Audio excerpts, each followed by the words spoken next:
गुलामगिरी ज्योतिराव गोविंदराव फुले।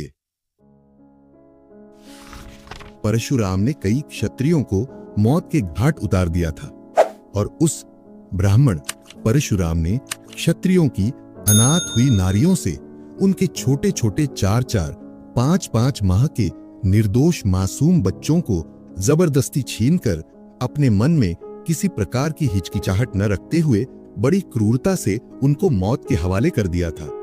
यह उस ब्राह्मण परशुराम का कितना जघन्य अपराध था। वह चंड इतना ही करके चुप नहीं रहा।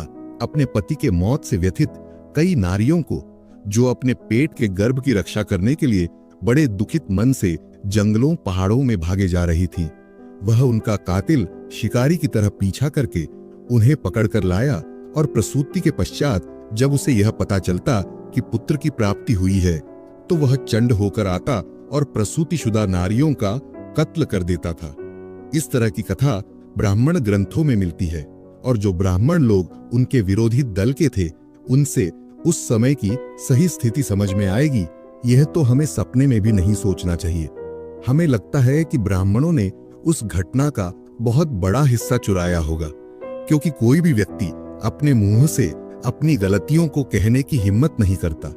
उन्होंने उस घटना को अपने ग्रंथ में लिख रखा है। यही बहुत बड़े आश्चर्य की बात है। हमारे सामने यह सवाल आता है कि परशुराम ने 21 बार क्षत्रियों को पराजित करके उनका सर्वनाश क्यों किया और उनकी अभागी नारियों के अबोध मासूम बच्चों का भी कत्ल क्यों किया। शायद इसमें उसे बड़ा पुरुषार्थ दिखता हो और उसकी यह बहादुरी बाद में आने वाली पीढ़ियों को भी मालूम हो। इसलिए ब्राह्मण ग्रंथकारों ने इस घटना को अपने शास्त्रों में लिख रखा है। लोगों में एक कहावत प्रचलित है कि हथेली से सूरज को नहीं ढका जा सकता।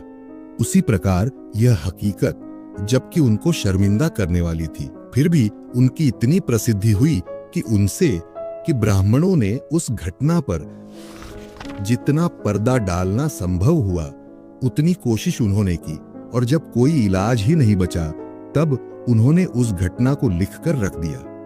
हाँ, ब्राह्मणों ने इस घटना की जितनी हकीकत लिखकर रख दी, उसी के बारे में यदि कुछ सोच विचार किया जाए तो मन को बड़ी पीड़ा होती है, क्योंकि परशुराम ने जब उन क्षत्रिय गर्भधारिणी नारियों का पीछा किया तब उन गर्भधारिणियों को कितनी यातनाएं सहनी पड़ी होंगी। पहली बात तो यह कि नारियों को भाग दौड़ करने की आदत बहुत कम होती है।